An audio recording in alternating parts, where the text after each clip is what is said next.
आता आपण आपल्या बातमीपत्रातल्या पहिल्या बातमीकडे वळतोय। पहिली बातमी आहे ती महापौर पदाच्या संदर्भातली। महापौर पदाच्या संदर्भातलं महत्त्वाचं वक्तव्य महाराष्ट्राच्या मुख्यमंत्र्यांकडून आलेलं आहे। महायुतीमध्ये या निमित्तानं रस्सीखेच सुरू असल्याचं दिसतंय। प्राप्त स्थितीमध्ये अद्यापही कुठलाही निर्णय न झाल्यानं चर्चा कायम आहे असं मुख्यमंत्री फडणवीस म्हणतायत।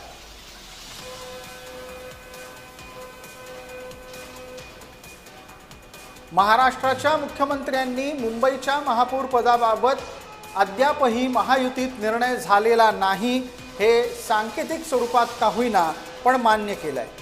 बाळासाहेब ठाकरे यांच्या जन्मशताब्दी वर्षात शिवसेनेचा महापौर मुंबईत असावा अशी आग्रही भूमिका शिंदे मांडतायत। मात्र संख्यात्मक दृष्ट्या भारतीय जनता पार्टी जास्त असल्यानं आपलाच महापौर व्हावा अशी भाजपाची भूमिका आहे।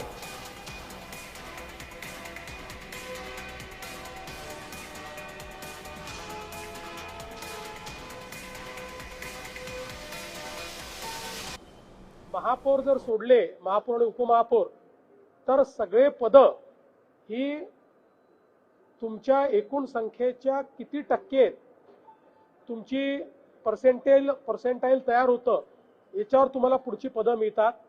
त्यानुसार त्याचा अंदाज घेणं आमचं चाललेलं आहे। त्या आधारावर आम्ही हा निर्णय करू की दोन्ही गट एकत्रित रजिस्टर करून फायदा आहे की वेगवेगळे करून फायदा आहे किंवा एखादा छोटा गट त्यांच्यासोबत किंवा आमच्यासोबत जोडून फायदा आहे।